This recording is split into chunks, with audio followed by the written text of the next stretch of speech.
Hello, this is Christy Strauss with Wonderfully Weird and Horrifying. Thank you for taking the time to listen to me. So this is the my favorite A to Z horror and wonderfully weird films.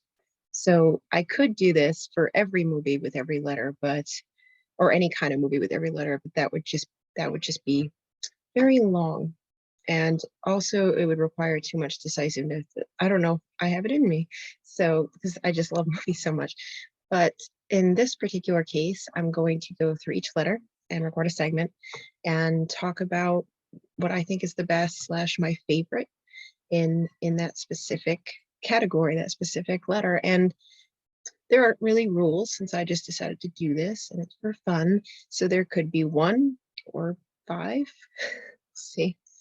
So since this is an intro, I've decided to also do numbers because there's many with numbers and it usually goes before eighth.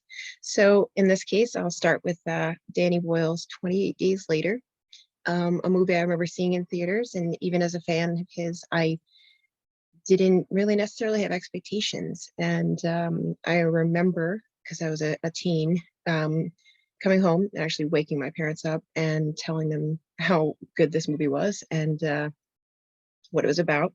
And it's one that I watch and have watched repeatedly for many years. And it's a wonderful horror. And I think it's, you could say it's zombie, but they're really just infected with rage. And it's kind of a different take on that kind of subgenre. But it's definitely worthy of watching. And hopefully you get some recs out of this if for some reason you haven't seen any of these movies, though I hope you have. So my second one, and I should also say that was 2002. Just dating myself there. But the second one is the 2007 David Slade film, 30 Days a Night, which I also saw in theaters. And, there are some elements that are problematic, but I still think, and maybe it's because it's based on a graphic novel, visually it's a really interesting film. And it's something that takes the vampire subgenre to a slightly different place. And it's really cool because it all takes place in Barrow, Alaska, where it's actually 30 days of night. So it's kind of like a feeding ground for vamps. And I just think that the makeup and the design and stuff is really cool and definitely worth checking out. Also, we'll end up with the Cloverfield Lane, and that's 2016, David Trachtenberg film.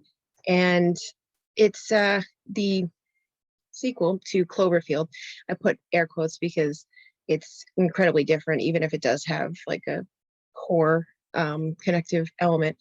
But whereas Cloverfield is dizzying and if you have motion sickness like me, a little too much, this is something that's very, very different and is so wonderfully performed and written and has such great suspense.